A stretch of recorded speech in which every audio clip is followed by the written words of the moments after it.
से। हाँ, तो वहाँ पर एपरेटस होते हैं, जर्म्स, स्पोर, तो उसके अंदर तो वो स्पोरोलिनिन प्रेजेंट नहीं होता है ना सर? नहीं तो नहीं नहीं, अगर नहीं मेरा वही वही मैं आपको बता कि सिर्फ एक ऐसी जगह है, there is a single part, है ना, जहां पर जर्म पोर पाया जाता है। तो इस जर्म पोर के पास सिर्फ यहीं पर स्पोरोपोलिन नहीं होता।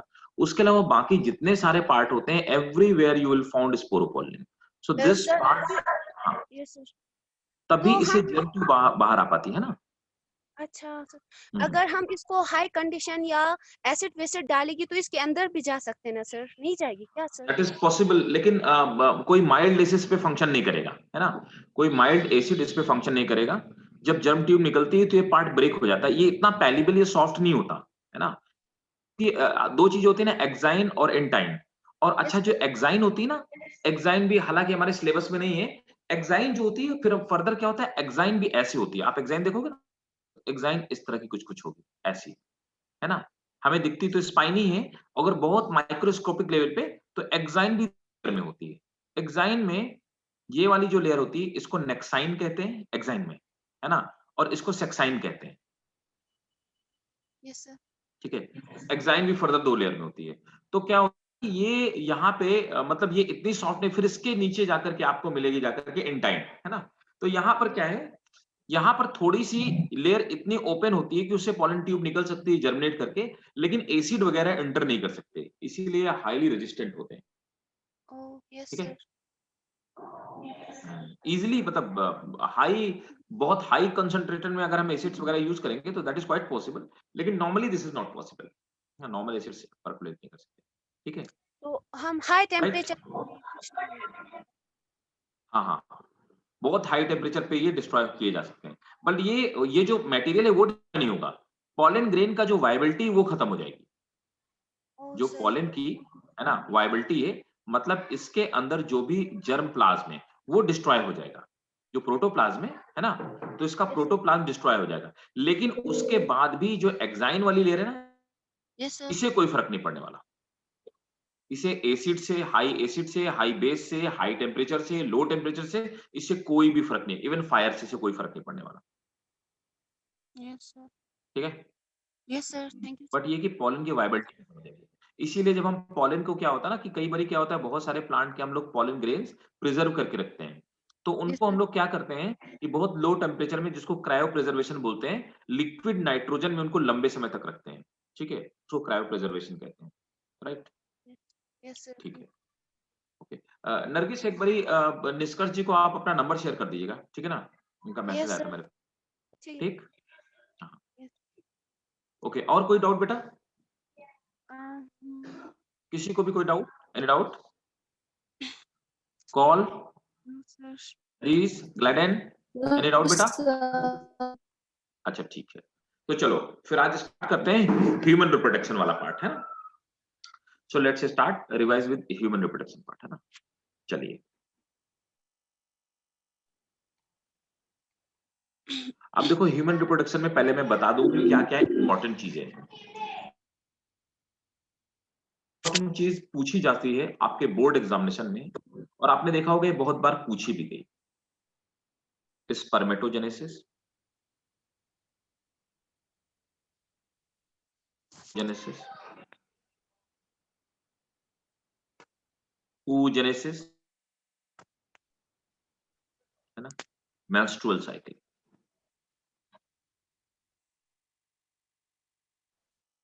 जैसे इस oogenesis का ही पार्ट है, पूछ लिया था what is the Graafian follicle, Graafian follicle क्या होती है। तो ग्रेफियन फॉलिकल के बारे में पूछ लिया जाता है कि ग्रेफियन फॉलिकल। और एक, हाँ, एक और चीज है, दैट इज अ सिंपल है, ये तो आप कर ही लोगे, डायग्राम ऑफ, सो इनफैक्ट आपको ऑलरेडी आता होगा, पहले से आता होगा, है ना। तो ये तीन चीजें हैं जो बहुत इंपॉर्टेंट है, ठीक है। और एक और चीज, डायग्राम एक और, ट्रांसफर सेक्शन ऑफ टेस्ट, है ना, टेस्टिस का डायग्राम। तो ये डायग्राम आपको, इतनी सारी चीजें आप पॉइंट नोट कर लीजिए।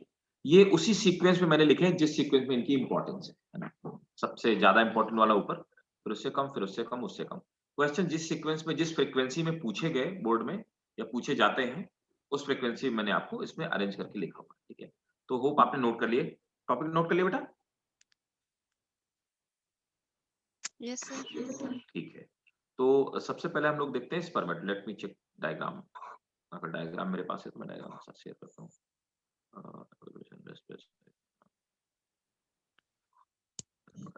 ठीक, स्पर्मेटोजेनेसिस।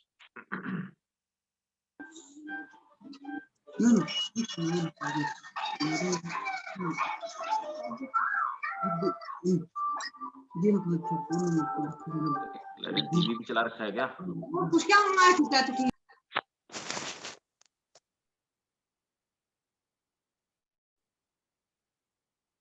ठीक है, तो हम लोग स्पर्मेटोजेनेसिस से स्टार्ट करते हैं। वेट एक मिनट।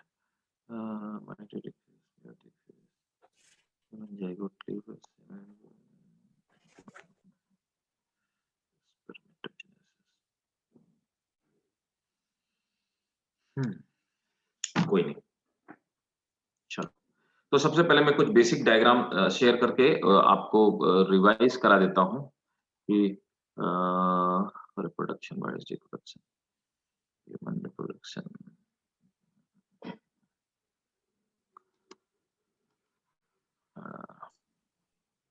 टेस्ट ठीक है, देखो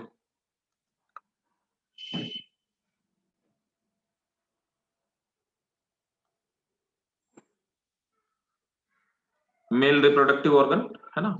आप देखो मेल रिप्रोडक्टिव ऑर्गन में क्या है, मैं आपको फंक्शंस भी बताता जाता हूँ, रिवीजन कराता जाता हूँ। इंपॉर्टेंट वाला पार्ट है वो तो मैं आपको बता ही दूंगा। आप देखो मेल रिप्रोडक्टिव ऑर्गन में ये वाला पार्ट है जिसको आप टेस्टिस कहते हैं, है ना। टेस्टिस और ओवरी, दो मेल गोनट्स पाए जाते हैं। गोनट्स वो पार्ट है जहां पर गैमीट का फॉर्मेशन होता है। तो टेस्टिस में ही स्पर्म का फॉर्मेशन होता है। तो टेस्टिस है मेल गोनट, है ना, या मेल गैमीट प्रोड्यूस करने वाली ग्लैंड। ठीक है, इसमें क्या होता है, स्पर्म का फॉर्मेशन होता है और ये स्पर्म बनने के बाद यहाँ पर पतली पतली पाइप होती है। अभी हम लोग इसका टेस्टिस का डायग्राम पढ़ेंगे जो मैं आपको बता रहा था कि आपसे एग्जाम में पूछा जा सकता है। ठीक है, पूछा नहीं जा सकता, काफी चांसेस होते हैं इनको पूछे जाने के। ठीक है, ध्यान से समझिएगा, जहां पे नहीं समझ में आए मेरे को बताइएगा। तो टेस्टिस में स्पर्म का फॉर्मेशन होता है। ये फॉर्मेशन होने के बाद ये जाते हैं एपिडाइडमिस में। एपिडाइडमिस में जाने के बाद यहां से ये कलेक्ट होकर के एक पतली सी ट्यूब होती है जो पीछे की तरफ से थोड़ा सा घूम करके जाती है। ये वाला पार्ट जो है ये हमारी लार्ज इंटेस्टाइन वाला पार्ट है और पीछे वाला ये जो पार्ट आपको दिख रहा है ये वर्टिब्रल कॉलम वाला पार्ट है। अब ये देखिए पीछे की तरफ से ऐसे घूम करके जाती है। ये जाने वाली जो पाइप है इस पाइप को हम लोग वास डिफरेंस कहते हैं। तो वास डिफरेंस से होकर के जाती है। उसके बाद सेमिनल वेसाइकिल में जाते हैं। सेमिनल वेसाइकिल में जाकर के टेम्परेली थोड़ी देर के लिए यहाँ पे रुकते हैं। तो यहीं पर क्या होता है, आपको एक प्रोस्टेट ग्लैंड दिखाई दे रही है। ये प्रोस्टेट ग्लैंड है, ठीक है। और प्रोस्टेट ग्लैंड जो होती है इसके साथ में यहाँ पर बल्बो यूरेथ्रल ग्लैंड है। बल्बो यूरेथ्रल ग्लैंड को हम एक और नाम से जानते हैं, क्या कहते हैं बेटा, बताओ कौन बताएगा।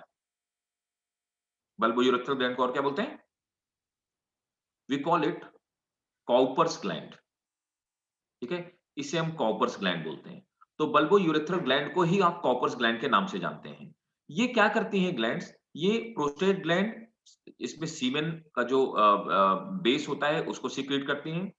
बल्बो यूरेथ्रल ग्लैंड या कॉपर ग्लैंड इसको बेसिक बनाने का काम करती हैं। तो यहां से स्पर्म आए, स्पर्म सेमिनल वेसाइकिल में आए। सेमिनल वेसाइकिल में आने के बाद जब ये रिलीज होते हैं तो यहाँ पर साथ में इसमें प्रोस्टेट ग्लैंड एक फ्लूइड जिसको प्लाज्मा जिसे बोलते हैं, बेसिक प्लाज्मा, वो सीक्रेट करती है। साथ में कॉपर्स ग्लैंड इसको बेसिक बनाने का काम करती है और ये रिलीज होती है। कॉपर्स ग्लैंड बेसिक क्यों बनाती है, समझिए बात को। स्पर्म के रिलीज होने से पहले कॉपर्स ग्लैंड सीक्रेशन करती है। रीजन क्या होती है, ये यूरेथ्रा है। यूरेथ्रा वो ट्यूब है जिससे दो चीजें रिलीज होती हैं, एक तो यूरिन रिलीज होती है और दूसरा क्या रिलीज होता है, स्पर्म। अब देखिए यूरिन जो होता है वो यूरिन हमारा क्या होता है, एसिडिक होता है। यूरिन क्या करता है, इस पूरी की पूरी यूरेथ्रा को एसिडिक बना देता है। अब क्या है, अगर इस एसिडिक मीडियम से स्पर्म पास होंगे तो वो डेड कर सकते हैं, मर सकते हैं। तो क्या होता है, स्पर्म के रिलीज होने से पहले कॉपर्स ग्लैंड इस पूरी ट्यूब को बेसिक बना देती है जिससे कि स्पर्म डेड ना होने पाए और उसके बाद स्पर्म रिलीज होते हैं। ठीक है, क्लियर है बेटा। और देखो यहां पर क्या है, ये ब्लैडर है। ब्लैडर में यूरिन इकट्ठा होता रहता है। उसके बाद आप देखिए ये यूरेटर के थ्रू यहां से आकर के और इसी पाइप से यूरिन पास होता है। जंक्शन है जिसमें इधर से यूरिन आता है और इधर से स्पर्म आते हैं। क्लियर भाई? Yes sir. ठीक है। Yes, sir. मेरा आपसे एक क्वेश्चन, हाँ बेटा बताओ। अच्छा, मेरा आपसे एक क्वेश्चन है कि ये टेस्टिस बॉडी के बाहर क्यों होते हैं? पहला क्वेश्चन, ठीक है ना।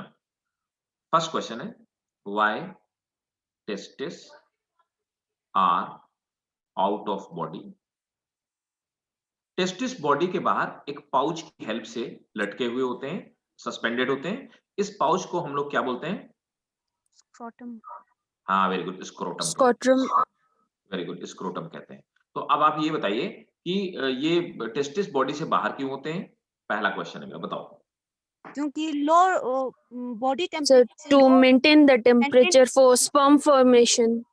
Very good, 2.2 to 2.5 degree centigrade Sperm temperature. formation के लिए temperature में वेरी गुड वेरी गुड। तो हमारे बॉडी का टेम्परेचर 37 डिग्री सेंटीग्रेड है lower और हाँ, स्पर्म फॉर्मेशन के लिए ये 2 to 2.5 degree centigrade lower temperature का होना temperature. चाहिए। Right, very good. अगर ये बॉडी के अंदर रह जाएंगे तो क्या होगा? डेथ हो जाएगा। और क्या होगा? स्टर्लिटी कॉज हो जाएगी। ठीक है, वेरी Yes, गुड। sir. ठीक है, तो स्पर्म फॉर्मेशन के लिए ये बॉडी से बाहर रहते हैं। एक और बात, ये स्क्रोटम एब्डोमिनल कैविटी में डेवलप होता है। जब बच्चा एम्ब्रियो स्टेज में होता है तो स्क्रोटम एब्डोमिनल कैविटी में डेवलप होता है। एब्डोमिनल कैविटी, नीट का क्वेश्चन है, एब्डोमिनल कैविटी से कब ये स्क्रोटम बाहर आता है? बस नीट के लिए इतनी क्लैरिटी चाहिए आपको। 7th मंथ में, ठीक है, जब बच्चा 7 मंथ का होता है, at 7 month scrotum comes, testis comes out of abdominal cavity। आप नोट कर सकते हैं, at 7th month testis comes out of abdominal cavity, that is comes out of body। Clear है भाई लोगों? Yes, sir. Any doubt? No sir. ठीक है, move करते हैं आगे। तो ये था हमारा मेल रिप्रोडक्टिव सिस्टम। अब आ जाते हैं हम लोग फीमेल रिप्रोडक्टिव सिस्टम में, है ना। चलिए, पहले मैं फीमेल रिप्रोडक्टिव ऑर्गन आपको दिखा देता हूं, उसके बाद फिर हम आगे की बात करते हैं। ठीक है, तो चलिए फीमेल रिप्रोडक्टिव ऑर्गन दिखाता हूं मैं आपको। देखो बेटा, ये हमारा फीमेल रिप्रोडक्टिव ऑर्गन है ना। फीमेल रिप्रोडक्टिव ऑर्गन में आप देख पा रहे हैं, ये एक ट्यूब है, ये एक पाइप जैसा स्ट्रक्चर है, और ये आगे फनल की तरह यहाँ पे वाइड हो गया है, चौड़ा हो गया है ना, दोनों ही तरफ। इन दोनों पाइप्स को हम लोग फैलोपियन ट्यूब कहते हैं। We call them Fallopian tube. Fallopian tube को फर्दर हम 4 पार्ट में डिवाइड करते हैं। फैलोपियन ट्यूब के सबसे आगे वाला जो स्ट्रक्चर है, this is finger like structure. ठीक है, ये फिंगर लाइक जो स्ट्रक्चर है, इनमें लगातार मूवमेंट भी होता रहता है। ठीक है, इनमें मूवमेंट होता रहता है, और इन फिंगर लाइक जो स्ट्रक्चर है, इनको हम लोग फेम्ब्रेनेई कहते हैं। इसके अंदर ये जो ये वाला पार्ट है, जस्ट फेम्ब्रेनी के पीछे वाला, इसको हम इनफंडिबुलम कहते हैं। इनफंडिबुलम के पीछे ये जो थोड़ा सा चौड़ा सा पार्ट है, वाइड सा पार्ट है, इसको हम एम्पुला कहते हैं, और ये ऊपर वाले पाइप के पार्ट को एस्थमस कहते हैं। ठीक है, ओवरी जो होती है, ओवरी आप देखेंगे यहां पे ओवरी अटैच्ड है। ओवरी यहां पर किसकी हेल्प से अटैच्ड है? तो इधर आप देख रहे हैं कि, अच्छा ठीक है, पहले बता देता हूं, ये पार्ट्स बता देता हूं। अब हमारा ये वाला जो पार्ट है, उसको हम यूट्रस कहते हैं। ये पूरा जो ब्राउन वाला पार्ट है, इसको हम यूट्रस कहते हैं। ठीक है, यूट्रस के बीच में एक स्पेस है जहां पे वॉम्ब डेवलप होता है।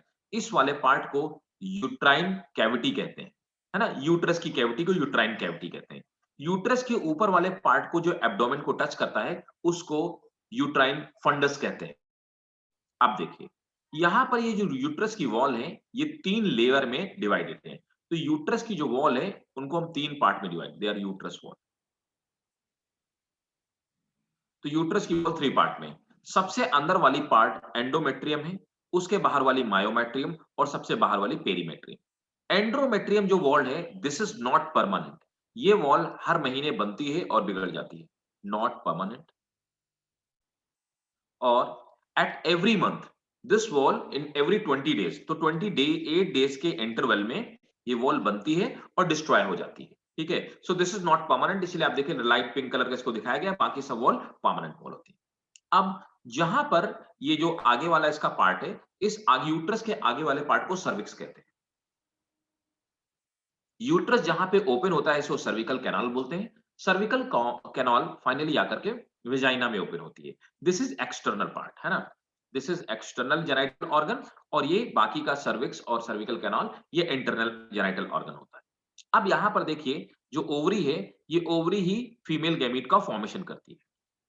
ओवरी इधर की तरफ और इधर की तरफ दोनों की तरफ अटैच्ड है, और पीछे की तरफ भी ये हमारे एब्डोमेन के जो वॉल होती है, पीछे वाला एब्डोमिनल कैविटी है, पीछे में वॉल में ये अटैच्ड है। जिनकी हेल्प से अटैच्ड है वो एक्चुअली कार्टिलेज है, तो कार्टिलेज की हेल्प से ये अटैच्ड है। ठीक है। अब क्या होता है, एवरी मंथ ओवरी रिलीजेस ओवा, ठीक है ना, तो हर मंथ ओवरी से यहां से एक ओवा रिलीज होता है। तो ओवा यहां से, तो पहले ओवा यहां बनना शुरू होता है, फिर और मैच्योर होता है, फिर और मैच्योर होता है, और फाइनली मैच्योर होकर के यहां से वो कैविटी रप्चर हो जाती है, और कैविटी के रप्चर होने से ओवा रिलीज होता है। जब ओवा रिलीज होता है तो ये जो ये फेमरिनेई है, ये वैक्यूम की तरह सक्शन प्रेशर क्रिएट करते हैं। क्यों? क्योंकि ओवा में तो भाई साहब किसी भी तरह का मूवमेंट करने वाला ना सिलिया है ना फ्लैजिला है, ऐसा कोई ऑर्गन नहीं है जिससे कि ओवा मूव करके यहां तक पहुंच जाए फैलोपियन ट्यूब में।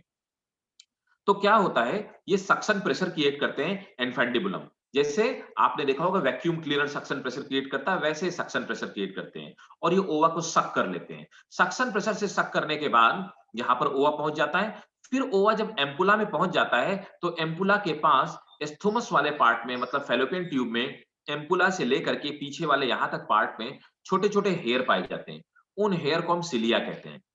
सिलिया की हेल्प से ये ओवा को धक्का देते देते सिलिया मूवमेंट करते हैं, और ओवा को धक्का देते देते यहां इस्थमस में पहुंचा देते हैं। इस्थमस वाले पार्ट पे यहां पे क्या होता है, अब देखिए एग जब रिलीज होता है तो मेंस्ट्रुअल साइकिल आपने पढ़ रखी होगी, मेंस्ट्रुअल साइकिल के 14 डेज पे एग रिलीज होता है। उसके बाद क्या होता है कि एग पहुंचता है जाकर के यहाँ पे, कहां पर, इस्थमस वाले पार्ट में। इस्थमस वाले पार्ट पे यहां पे एग का फर्टिलाइजेशन हो सकता है अगर रिलीज होने के 3 दिन तक एग यहां पे रहता है ना, अप्रोक्सीमेटली 72 आवर्स तक। ठीक है। तो इसके बाद 72 आवर्स के बाद इसकी सर्वाइबिलिटी खत्म हो जाती है, सर्वाइव मतलब वाइबिलिटी इसकी खत्म हो जाती है ऑलमोस्ट स्टैंडर्ड। ठीक है। अब क्या होता है, यहां पे अगर फर्टिलाइजेशन हो गया तो ठीक है, अगर नहीं हुआ फर्टिलाइजेशन तो कोई बात नहीं। फिर उसके बाद अगर फर्टिलाइजेशन हो गया तो ओवा यहां से निकल करके आता है। आने के बाद ओवा, ये एंडोमेट्रियम बनी होती है, यहां पर चिपक जाता है। चिपकने के बाद धीरे धीरे ये क्या करता है, अंदर की तरफ धंसने लगता है, मतलब सिंक करने लगता है। सिंक करने के बाद ये अंदर की वॉल के साथ में अटैचमेंट बना लेता है, जिसको कि प्लेसेंटा कहते हैं, और वोम्ब का डेवलपमेंट हो जाता है। अगर फर्टिलाइजेशन नहीं हुआ तो एग यहां पर आता है। उसके बाद क्या होता है कि एंडोमेट्रियम डिस्ट्रॉय होने लगती है। एंडोमेट्रियम डिस्ट्रॉय होने के बाद ये वॉल ब्रेक हो जाती है। एंडोमेट्रियम में ब्लड कैपिलरीज पाई जाती हैं, न्यूट्रिटिव सेल्स पाई जाती हैं। ये ब्रेक होने के बाद सब यहां से बाहर निकल जाती हैं। ठीक है। और ये 28 डे तक कंप्लीटली बाहर निकल चुकी होती हैं। इसी को हम लोग मेंस्ट्रुअल आउटफ्लो कहते हैं। अब बताइए, कोई डाउट पूछे। सर जी एंडोमेट्रियम, हाँ, एंडोमेट्रियम समझा दूं? एंडोमेट्रियम दोबारा कब बनते हैं? दोबारा बेटा देखो क्या होता है ना, कि पहले फर्स्ट डे से लेके 28 डे तक की साइकिल होती है। ये 28 में, मतलब 28, 27 और 26, ये जो 3 डेज होता है, इस समय मेंस्ट्रुअल आउटफ्लो होता है। मेंस्ट्रुअल आउटफ्लो खत्म हो गया। 28 के बाद जो ये फर्स्ट डे होगा ना, उस फर्स्ट डे में ये एंडोमेट्रियम फिर से बनना स्टार्ट हो जाएगा। Okay sir. ठीक है। Yes okay, sir. और बताइए, सबको क्लियर है? यस कोई सर। डाउट नहीं? ठीक है। अब देखिए, अब देखो, अब पढ़ लेते हैं। अब हम सबसे पहले समझते हैं, अब गोनड्स पे आ जाते हैं। तो पहले मैं आपको बताता हूं कि ह्यूमन टेस्टिस जो होती है, टेस्टिस का डायग्राम, अच्छा ये डायग्राम याद रखिएगा, इंपॉर्टेंट है ये भी डायग्राम, लेकिन टेस्टिस ज्यादा इंपॉर्टेंट है। पहले सर, टेस्टिस, हाँ बेटा बोलो। सर अगर ये फर्टिलाइज नहीं होंगे तो क्या ये यूटेरस में आएगी ओव्यूल? हाँ बिल्कुल, ये इसको तो क्योंकि बाहर निकलने के लिए तो इसको यहीं से आना पड़ेगा, तो एग को तो यहाँ पे आना पड़ेगा, तो एग यहाँ अगर आएगा। फर्टिलाइज नहीं होंगे तो ये खुद ब खुद नहीं टूट जाएगी क्या सर, ये इंडोमेट्रियम? नहीं, वही तो होगा, जब फर्टिलाइज नहीं होगी तो ये यहाँ पे आएगा, लेकिन यहाँ पे स्टेबल नहीं हो पाएगा, चिपक नहीं पाएगा, है ना? यहाँ पे अटैचमेंट नहीं बना पाएगा। और एंडोमेट्रियम को मेंटेन करने के लिए जो हार्मोन्स होते हैं, एस्ट्रोजन वगैरह, वो प्रॉपर सीक्रेट नहीं होंगे, जिससे एंडोमेट्रियम खुद के स्ट्रक्चर को मेंटेन नहीं कर पाएगी, तो ये एग भी डिजेनरेट हो जाएगा और एंडोमेट्रियम भी ब्रेक हो जाएगी, अगर फर्टिलाइजेशन नहीं हुआ तो। Okay sir, yes sir, clear? Yes sir. Yes. पक्का? ग्लैडन, Jimmy? Yes, sir. Yes, sir.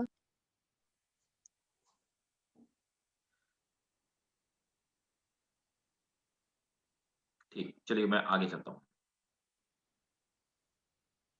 Okay, अब आ जाते हैं, देखो ह्यूमन टेस्टिस में, तो टेस्टिस का डायग्राम मैं दिखाता हूँ, और टेस्टिस में हम लोग समझते हैं कि कैसे कैसे फॉर्मेशन होता है ना?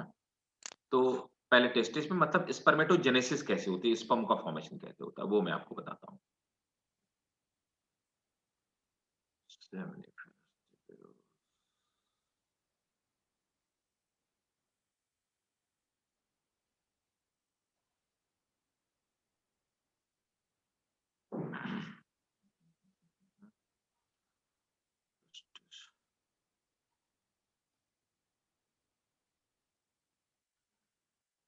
देखिए,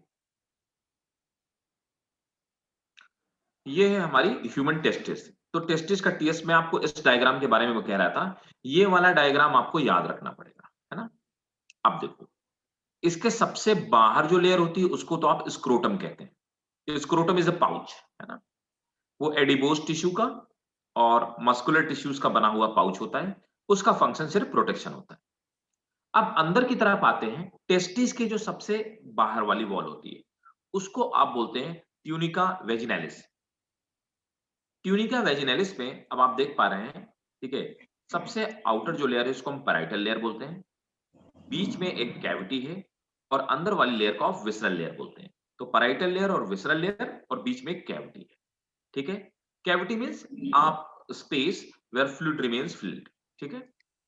Yes. ये लेयर क्या करती हैं, इसको किसी भी तरह के जर्क से या किसी भी तरह के एक्सटर्नल चेंजेस से बचाने का काम करती है। इसके पार्ट के अंदर वाला पार्ट जो आपको लाइट ब्लू कलर का दिखा रहा है, उसको हम लोग कैप्सूल कहते हैं। तो सबसे बाहर वाली जो लेयर थी टेस्टिस की, उसको हमने बोला ट्यूनिका वेजिनैलिस। ट्यूनिका माने होते ही कवरिंग, ट्यूनिका वेजिनैलिस। इसके अंदर वाली जो कवरिंग है उसको हमने बोला ट्यूनिका एल्बुजिनिया, ठीक है? तो ये ट्यूनिका एल्बुजिनिया है। ट्यूनिका एल्बुजिनिया के अंदर आप देख पा रहे होंगे इस तरह के छोटे-छोटे आइलेट्स बने हुए हैं ना, इस तरह के छोटे-छोटे चेंबर बने हुए हैं, ठीक है? इन चेंबर्स के अंदर कुछ ट्यूब्स भरी हुई हैं, जो ट्यूब्स फोल्डेड फॉर्म में भरी हुई हैं। जो ये ट्यूब्स हैं, इनको हम सेमिनिफेरस ट्यूब्यूल्स कहते हैं। क्लियर? सेमिनिफेरस ट्यूब्यूल को अगर मैं काट के देखूं, इसका ट्रांसवर्स सेक्शन देखा जाए तो देखिए मैं इसका यहीं पे ट्रांसवर्स सेक्शन बताता हूं, ठीक है? अब सेमिनिफेरस ट्यूब्यूल्स का ये हो गया ट्रांसवर्स सेक्शन, है ना? This is TS of seminiferous tubules, है ना? आप देखेंगे इन सेमिनिफेरस ट्यूब्यूल्स में इस तरह से यहाँ पे ये सेल्स की लेयर है ना? अगर आप स्क्रीनशॉट ले सकते हैं तो आप स्क्रीनशॉट ले लीजिएगा। ये जो लेयर बनी हुई है, ये बनी हुई है जर्मिनल एपिथेलियम से। किससे बनी है? Germinal epithelium. जर्मिनल एपिथेलियम में यहीं पे और भी कई सारी सेल्स पाई जाती हैं। यहाँ पे कुछ न्यूट्रिशन देने वाली बीच-बीच में इस तरह की सेल्स पाई जाती हैं। ये थोड़ी सी साइज में बड़ी होती हैं। जो न्यूट्रिशन देने वाली सेल्स होती हैं, बड़ी सेल्स होती हैं, इन सेल्स को हम लोग बोलते हैं नर्स सेल कहते हैं, नर्स सेल। तो ये नर्व सेल हो गई, ये जर्मिनल एपिथेलियम। जर्मिनल एपिथेलियम या नर्व सेल्स होती हैं, इन्हीं से इस तरह के स्पर्म का फॉर्मेशन होता है। तो जर्मिनल एपिथेलियम से स्पर्म के फॉर्मेशन की प्रोसेस को ही हम लोग क्या कहते हैं? वेरी गुड, स्पर्मेटोजेनेसिस, है ना? अब जब स्पर्म बनते हैं तो इनके मैच्योर होने के लिए इनको कुछ हार्मोन्स और कुछ इनको न्यूट्रिशन की जरूरत पड़ती है। वो देने का काम ये नर्स सेल कहते हैं। नर्स सेल को ही हम लोग क्या कहते हैं? एक और नाम देते हैं, क्या बोलते हैं इनको? सर्टोलाइज। Very good, Sertoli cell. ठीक है, तो हाँ, इनको हम सर्टोली सेल बोलते हैं। बहुत बढ़िया, शाबाश, क्लियर है, इसका मतलब आपको आता है, ठीक है, दैट्स ग्रेट। तो यहाँ से स्पर्म का फॉर्मेशन होता है। स्पर्म फॉर्मेशन होने के बाद यहाँ पर आप देखेंगे जितने ये सेमिनिफेरस ट्यूब्यूल्स हैं, सब आकर के एक नेटवर्क जैसा, है ना, नेट का फॉर्मेशन। तो मैंने आपको बताया था कि रेटिकुलेट का मतलब होता है, रेटिकुलम का मतलब होता है नेट, है ना। तो देखिए यहाँ पर इसको बोलते हैं रेट टेस्टिस, रेट। तो रेटिकुलम मतलब रेट वर्ड रेटिकुलम से आया है, मतलब ये नेटवर्क बना हुआ है, इसका टेस्टिस में एक नेटवर्क बना हुआ है, ठीक है। आप सिर्फ रेट टेस्टिस याद रखिएगा, मिनिस्ट्रियम याद रखने की कोई जरूरत नहीं। तो ये रेट टेस्टिस है। रेट टेस्टिस से निकलने के बाद इफ्रेंट, इफ्रेंट मींस ऐसी कोई भी ट्यूब होती है जो बाहर की डायरेक्शन में किसी भी मटेरियल को सीक्रेट करती है, उसके लिए हम टर्म यूज करते हैं एफ्रेंट, है ना। तो इफ्रेंट यहाँ पर इनको हम इफ्रेंट डक्ट्यूल्स बोलते हैं। डक्ट मींस होती है ट्यूब, इफ्रेंट मींस आउटसाइड। तो आउटसाइड स्पर्म को रिलीज करने वाली, डक्ट मींस ट्यूब, तो आउटसाइड स्पर्म को रिलीज करने वाली ट्यूब को हम इफ्रेंट डक्ट्यूल्स बोलते हैं। डक्ट्यूल्स में छोटी ट्यूब्स, ठीक है ना। अब ऊपर ये जाकर के बहुत शॉर्ट टाइम के लिए यहाँ पे कलेक्ट होते हैं, इकट्ठा होते हैं, इस पार्ट को हम एपिडाइडेमिस बोलते हैं। एपिडाइडेमिस से नीचे की तरफ ये एपिडाइडेमिस, यहां से लेकर के यहां तक वाला पार्ट, यहां से लेकर के यहां तक वाला पूरे पार्ट को हम एपिडाइडेमिस बोलते हैं। एपिडाइडेमिस से फिर आप देखते हैं ये एक ट्यूब गई है, ये पीछे की तरफ से गई है, जिसको हम वास्ट डिफरेंस कहते हैं, और वास्ट डिफरेंस से स्पर्म रिलीज हो जाते हैं, हमने देखा भी है ना। Yes sir. Yes sir. जी बेटा, और कोई डाउट हो बताओ, पूछो, किसी को कोई डाउट हो कहीं पे भी, एनी पॉइंट पूछिए। सबको क्लियर हो गया? हाँ बेटा बताओ। सिमिलर के अंदर लिखा है ना, जी जी बताइए बेटा, थोड़ा सा लाउड हो। वो वाला सेमिनिफेरस ट्यूब्यूल। हाँ सेमिनिफेरस ट्यूब्यूल्स, हाँ ये वाला ना, सेमिनिफेरस ट्यूब्यूल का टीएस है, ट्रांसवर्स सेक्शन, इसका कटा हुआ पार्ट है इसका, है ना। Yes sir. तो टीएस कई बार पूछ लिया जाता है, इसलिए मैंने बना के यहाँ पे बता दिया। और कोई बात? सर री एक्सप्लेन। अच्छा री एक्सप्लेन कर दो, कौन है? Yes sir. ठीक है, आप नहीं थे क्या अभी? ठीक है मैं री एक्सप्लेन कर देता हूँ। देखो ये मैंने बताया कि सबसे आउटर जो लेयर होती है उसको हम ट्यूनिका वेजिनैलिस कहते हैं, उसके अंदर वाली जो लेयर होती है इसको ट्यूनिका अल्बुजिनिया बोलते हैं। ट्यूनिका वेजिनैलिस में 3 पार्ट होते हैं। एक्सटर्नल पार्ट को हम लोग पैराइटल लेयर बोलते हैं, इंटरनल पार्ट को विसरल लेयर बोलते हैं। पैराइटल और विसरल के बीच में एक स्पेस है जिसको हम कैविटी कहते हैं। कैविटी में फ्लूइड जैसा स्ट्रक्चर भरा हुआ होता है, ये सिर्फ इसको जर्क से, बाहर एक्सटर्नल चेंजेस से बचाने का काम करती है। इसके अंदर जो ट्यूनिका अल्बुजिनिया है, ट्यूनिका अल्बुजिनिया के अंदर वाले पार्ट को हम कैप्सूल कहते हैं। तो ये जो आपको स्काई ब्लू कलर का दिखाई दे रहा है पूरा पार्ट कैप्सूल है, पूरा अरेंजमेंट कैप्सूल के अंदर है। कैप्सूल के अंदर यहां पर आप देख पा रहे होंगे कि छोटी छोटी ये चेंबर्स बने हुए हैं, और इन चेंबर्स के अंदर कुछ ट्यूब्यूल्स भरी हैं, इनको हम सेमनीफेरस ट्यूब्यूल्स बोलते हैं। सेमनीफेरस ट्यूब्यूल्स की जो इनर लाइनिंग है वो बनी हुई है किससे? जर्मिनल एपिथेलियम से बनी हुई। इन्हीं जर्मिनल एपिथेलियम से स्पर्म का फॉर्मेशन होता है, और इस प्रोसेस को हम स्पर्मेटोजेनेसिस कहते हैं। इसी जर्मिनल एपिथेलियम के बीच बीच में नर्स सेल या सर्टोली सेल पाई जाती हैं, जो कि स्पर्म को न्यूट्रिशन प्रोवाइड कराती है। स्पर्म बनते हैं, स्पर्मेटोजेनेसिस होती है। उसके बाद ये स्ट्रेट ट्यूब्यूल्स हैं, ये स्ट्रेट ट्यूब्यूल जाके एक नेटवर्क का फॉर्मेशन करती हैं, जिसको हम रेट टेस्टिस बोलते हैं। इस रेट टेस्टिस के थ्रू स्पर्म होते हुए यहां पर पहुंचते हैं। इस बहुत सारा ये एक वाइड सा पार्ट है, इसको हम एपिडाइडेमिस बोलते हैं, इस पूरे पार्ट को। एपिडाइडेमिस में बहुत शॉर्ट टाइम के लिए स्पर्म कलेक्ट होते हैं, उसके बाद कलेक्ट होकर के इकट्ठा ये निकलते हैं इस ट्यूब से। जिस ट्यूब के थ्रू निकलते हैं उसको हम लोग वास्ट डिफरेंस कहते हैं। तो वास्ट डिफरेंस के थ्रू ये जाकर के रिलीज किए जाते हैं स्पर्म। क्लियर है? Yes sir. तो ये था हमारा टेस्टिस का डायग्राम, है ना। टेस्टिस का हमारा फंक्शन कैसे टेस्टिस करती है ये, ठीक है। अब देखिए, अब हम लोग आ जाते हैं किस वाले पार्ट पे, अब हम पढ़ते हैं ये आपका ओवरी में, है ना, ओ एग फॉर्मेशन कहते हैं, oogenesis कैसे होती है, ठीक है। होपफुली सबको क्लियर हो गया? Yes sir. ठीक है, Yes, sir. ओके बेटा। अब आ जाते हैं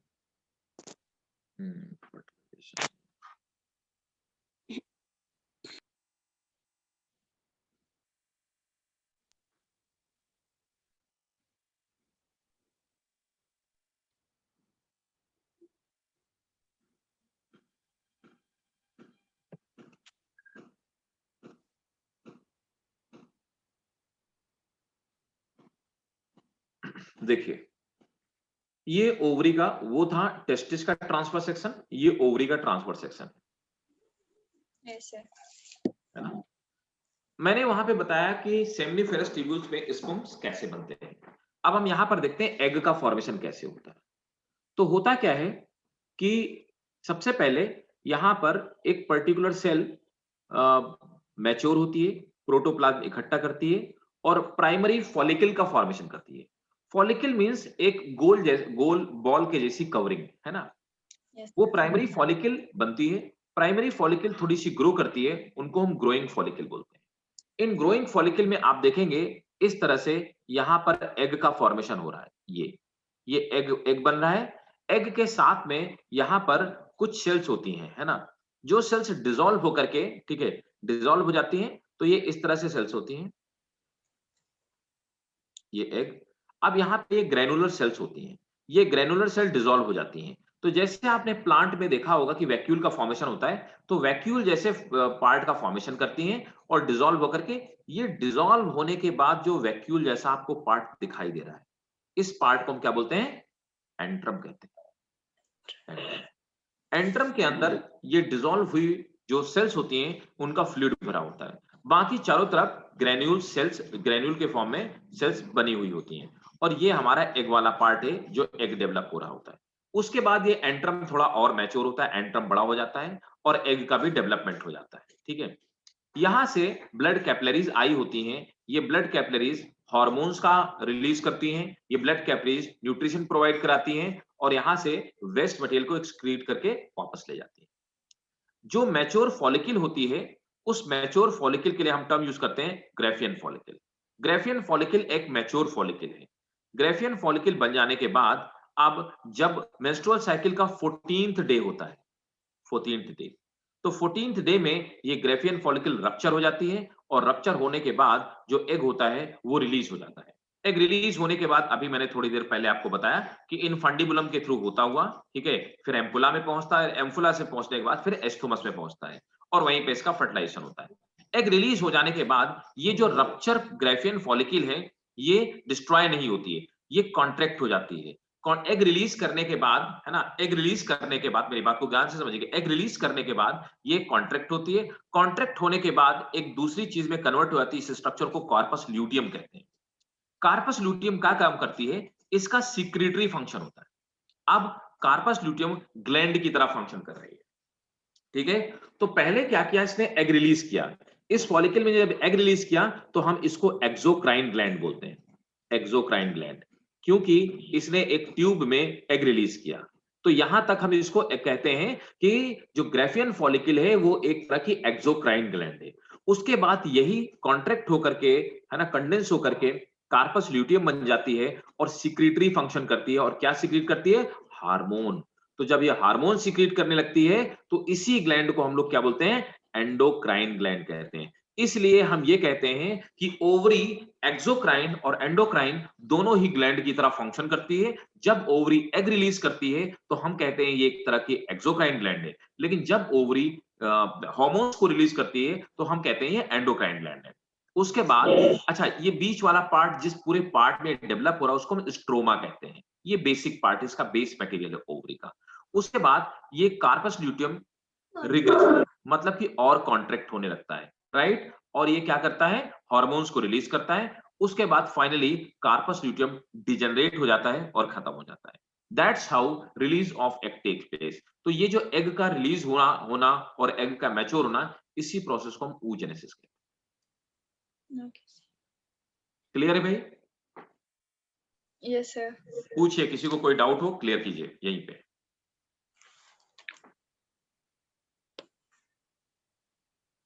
कोई डाउट नहीं? हाँ बेटा बोलो। स्ट्रोमा का रोल? स्ट्रोमा का रोल क्या होता है? स्ट्रोमा एक बेस मटेरियल है ना, जिस जो टिश्यूज है, तो इन टिश्यूज के बीच में ये लोकेटेड होते हैं। ये स्ट्रक्चरल पार्ट है, ठीक है, इसको सपोर्ट देता है, बेस देता है। और इसी स्ट्रोमा की ही सेल से प्राइमरी फॉलिकल का फॉर्मेशन होता है। Okay, sir. ठीक है, अब आगे आते हैं नेक्स्ट पार्ट पे।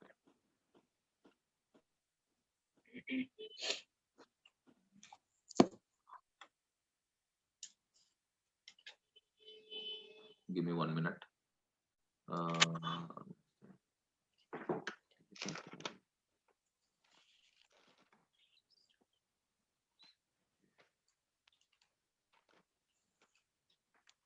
गिव मी 1 सेकेंड, मैं थोड़ा सा डायग्राम निकाल लूं आपके लिए, फिर मैं आपको बताता हूँ, जिससे कि क्विकली हम लोग इसको रिवाइज कर पाएंगे।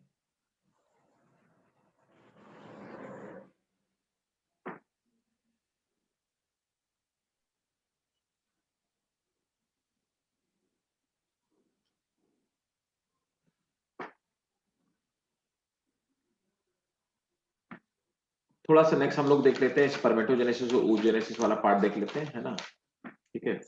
और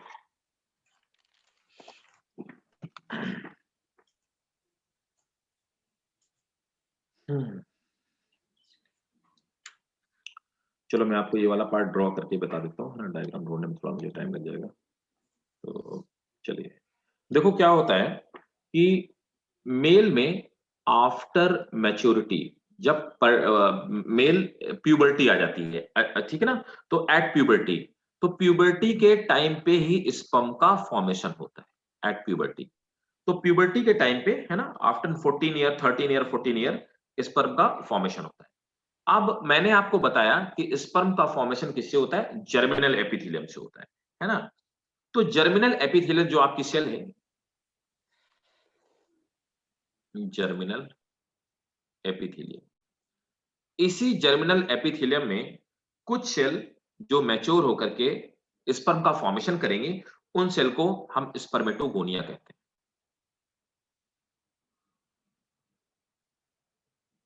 ठीक है, उसको हम स्पर्मेटोगोनिया कहते हैं।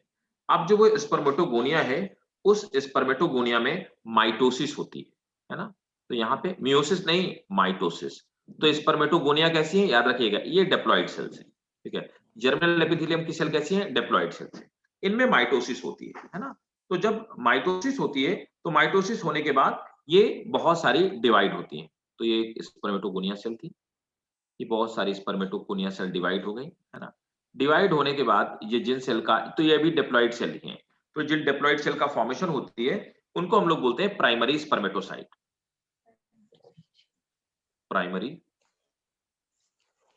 स्पर्मेटोसाइट। तो माइटोसिस के थ्रू, मतलब इक्वेशनल डिवीजन के थ्रू, तो डिप्लॉइड प्राइमरी स्पर्मेटोसाइट का फॉर्मेशन होता है। प्राइमरी स्पर्मेटोसाइट में अब हर प्राइमरी स्पर्मेटोसाइट डिवाइड करती है, और क्या होती है, पहला फर्स्ट मियोसिस होता है, फर्स्ट मियोसिस, फिर फर्स्ट मियोसिस होता है। तो मियोसिस हमें पता है, मियोसिस 2 पार्ट में होता है, मियोसिस फर्स्ट, मियोसिस सेकंड, पढ़ा होगा ना, यस सर। है ना। तो फर्स्ट मियोसिस होता है। अब मियोसिस होने के बाद आपको पता है पहले 2 सेल बनती है ना, 2 सेल्स का फॉर्मेशन होता है, ठीक है।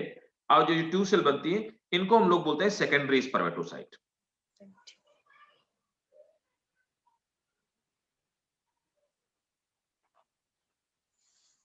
तो सेकेंडरी स्पर्मेटोसाइट कैसी होगी, हैप्लॉइड, है ना, क्योंकि मियोसिस फर्स्ट मियोसिस हो गई। उसके बाद फिर क्या होता है, ये जो फिर से दोबारा मियोसिस होती है ना, सेकेंडरी सेकेंड मियोटिक डिवीजन होता है।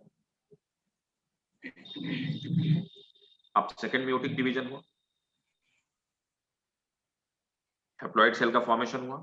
अब सेकेंड मियोटिक से ये जो हैप्लॉइड फॉर्मेशन होता है, तो इस तरह से 4 सेल का फॉर्मेशन होगा। और हमें पता है कि मियोसिस में एक सेल से 4 सेल बनती है, इनको हम लोग बोलेंगे स्पर्मेटिड। स्पर्मेटिड्स में ये इसी तरह की, जैसे मैं आपको सेल दिखा रहा हूं, ऐसी ही सेल हैं। स्पर्मेटिड फ्लैजिला नहीं पाया जाता है। अब क्या होता है, सर्टोली सेल इसको न्यूट्रिशन प्रोवाइड करती हैं। सभी स्पर्मेटिड में फ्लैजिला का फॉर्मेशन होता है, आगे हेड का फॉर्मेशन होता है, एक क्रोमोसोम बनता है, तो इस तरह से फ्लैजिला का फॉर्मेशन हो जाता है। तो मतलब अब ये अपने शेप को और अपने फंक्शन को चेंज करती हैं। अब इन सेल्स के लिए हम, तो ये भी हैप्लॉइड सेल है, अब हम इनको बोलते हैं स्पर्मेटोजोआ। तो एक्चुअली जिसको आप स्पर्म कहते हैं, वो स्पर्मेटोजोआ है, स्पर्मेटोजोआ ही स्पर्म होता है। अच्छा, अब देखिए, यहां से यहां के बीच में कोई डिवीजन नहीं हुआ है, ठीक है, मतलब स्पर्मेटिड्स और स्पर्मेटोजोआ बनने की प्रोसेस में किसी तरह का कोई डिवीजन नहीं हुआ है। सिर्फ हुआ क्या है, इनका फॉर्म चेंज हुआ है, मॉर्फोलॉजी चेंज हुई है। इस तरह की प्रोसेस को जब कोई भी ऑर्गेनिज्म, कोई भी सेल अपना फॉर्म चेंज करती है, मॉर्फोलॉजी चेंज करती है, तो हम उसको सेल डिफरेंशिएशन कहते हैं। तो यहाँ पर सेल का डिफरेंशिएशन होता है। यही रोल होता है सर्टोली सेल का। सर्टोली सेल इनको मैच्योर होने में हेल्प करती हैं और डिफरेंशिएट होने में हेल्प करती हैं। This complete process is called spermatogenesis. बोलो भाई लोगों, क्लियर है? Yes, sir. पक्का? Yes, sir. Do you want to note it down? Note करना है? Yes, sir. ठीक है, प्लीज नोट कर लीजिए। प्लीज इसको नोट कर लीजिए और नोट करके मुझे मैसेज कीजिए। Screenshot कर लिया है। हाँ, अच्छा, स्क्रीनशॉट ले लिया। वेरी गुड, स्मार्ट हो यार आप लोग। तो एडीज समझ में आया? यार तुम्हारा नाम क्या है? मतलब एम आई प्रोनाउंसिएटिंग करेक्टली? एडीज? No, sir. Sir, it's this. It's, I am sorry, Yes, sir. It will take some time but Yes, sir. Thank you. Okay, so समझ में आ रहा है बेटा? क्लियर है? Yes, sir. ठीक है, ठीक है।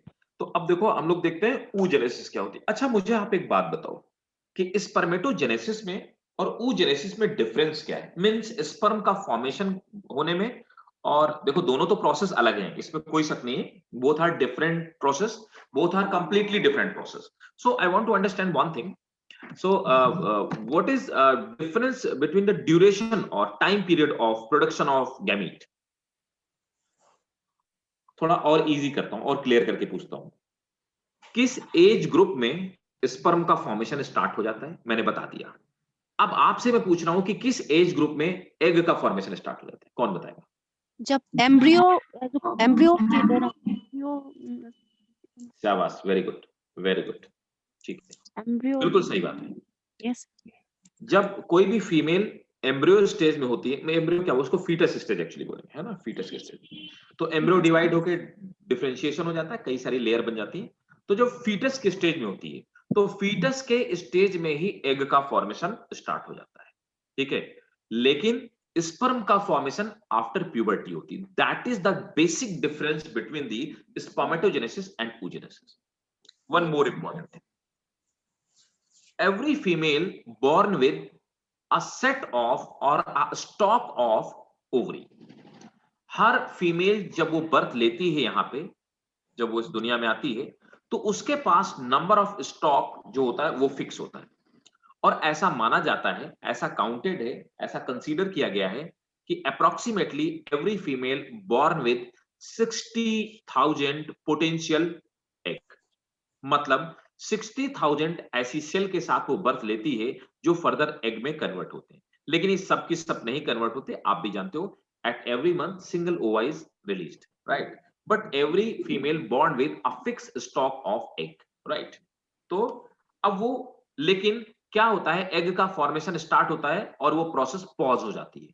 पॉज होने के बाद वो प्रोसेस एक्चुअली स्टार्ट होती है प्यूबर्टी के आने पे, लेकिन बनने की प्रोसेस पहले ही स्टार्ट हो चुकी है, ठीक है।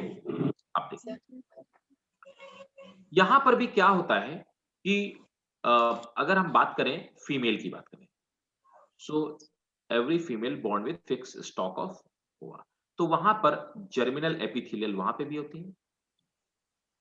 हमेशा किसी भी गैमीट का फॉर्मेशन किसी भी एनिमल में जर्मिनल एपिथेलियल सेल से ही होता है ना, जर्मिनल एपिथेलियल सेल। अब ये जो जर्मिनल एपिथेलियल है, ये तो सबसे पहले बनता है oogonia। oogonia मतलब बहुत सारे oogonia, oogonia means single oogonia, है ना। ये जो oogonia होता है, oogonia में सबसे पहले माइटोसिस होता है ना। जैसे कि यहां पे भी हमने देखा था माइटोसिस होता है, तो oogonia माइटोसिस होता है। तो कुल मिलाकर के जर्मिनल एपिथेलियल डिप्लॉइड सेल थी, oogonia भी एक डिप्लॉइड सेल थी। माइटोसिस हुआ, माइटोसिस होने के बाद बहुत सारी सेल्स का फॉर्मेशन होता है, ठीक है। माइटोसिस होने के बाद जिन सेल्स का फॉर्मेशन होता है, इनके लिए हम लोग टर्म यूज करते हैं प्राइमरी oocyte। प्राइमरी oocyte कहते हैं, ठीक है। अब देखिए, जर्मिनल एपिथेलियल से प्राइमरी oocyte बनने की जो प्रोसेस थी, ये प्रोसेस तभी हुई जब ये फीटस स्टेज में था।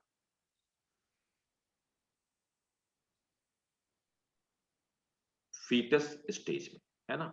तो फीटस की स्टेज में प्राइमरी oocyte, मतलब कोई भी फीमेल अगर बर्थ लेगी तो प्राइमरी oocyte में के फॉर्म में ही, मतलब उसके एग जो होंगे वो प्राइमरी oocyte के फॉर्म में होंगे। तो जो स्टॉक के साथ बर्थ लोगी तो एवरी, हम थोड़ा और स्पेसिफिक वे में कहते हैं, every child born with a stock of primary oocyte। Primary oocyte वो सेल्स हैं जो प्रोफेज फर्स्ट में अरेस्टेड होती है ना, they get arrested at prophase first. ये सब एक्चुअली नीट के क्वेश्चंस हैं, लेकिन अगर आप इनको बोर्ड में स्पेसिफाई करते हैं आपको बहुत अच्छे मार्क्स मिलेंगे। और अंडरलाइन जरूर करिए, है ना, ऐसी चीजें जो लोगों से आपको डिस्क्रिमिनेट करती हूँ आपके आंसर को। If you underline this kind of things you will get, definitely you will get, a good teacher will always give you good marks. Yes sir. अच्छा देखिए, आप कभी ऐसा मत सोचिए कि आपके सब्जेक्ट का कोई टीचर आपके नंबर काटना चाहता है। आप देखो, every teacher loves it's his और हर ओन सब्जेक्ट, है ना।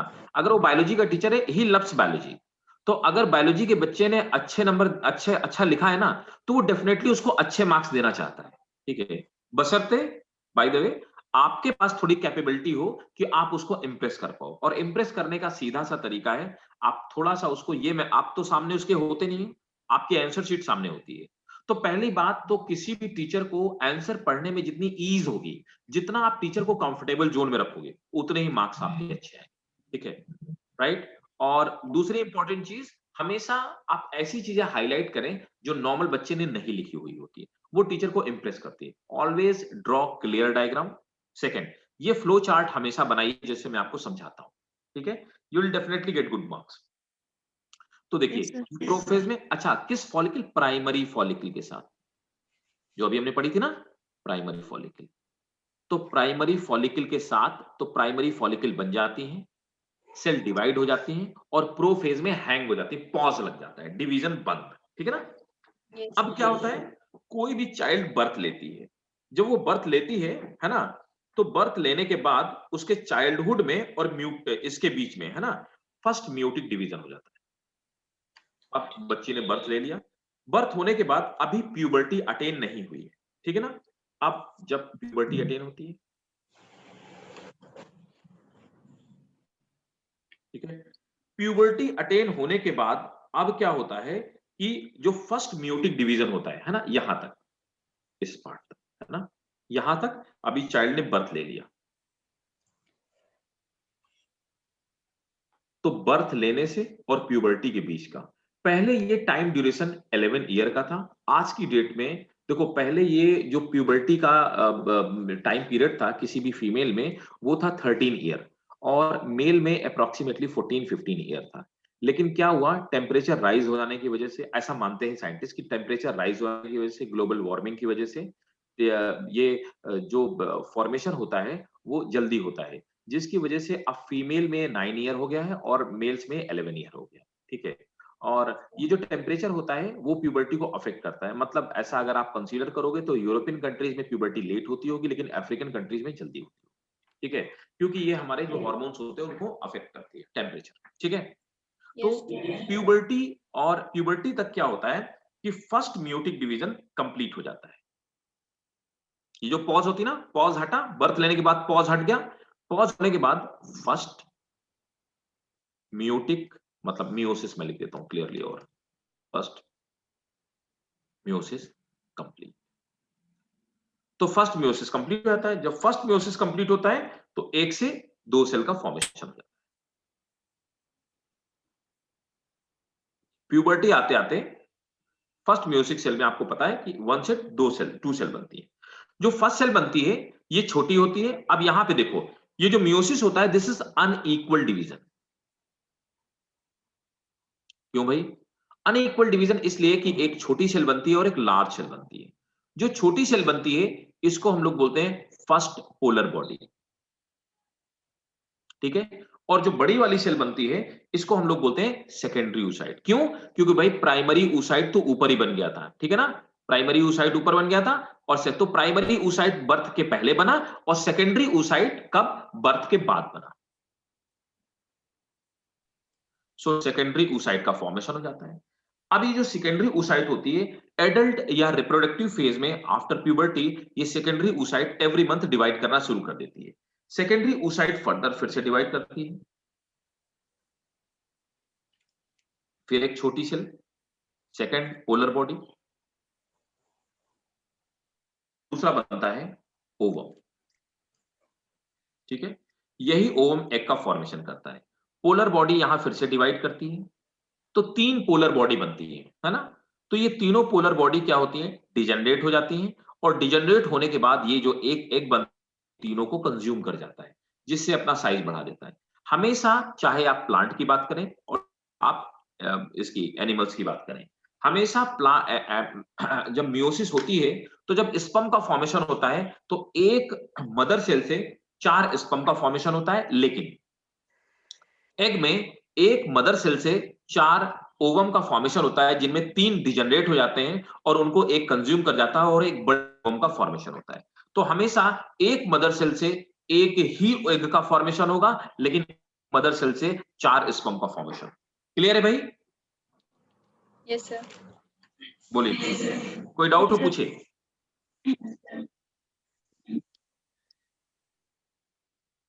तो स्क्रीनशॉट ले लिया? Yes sir. डन? अच्छा, ठीक है। वन मोर थिंग, फर्टिलाइजेशन देख लेते हैं।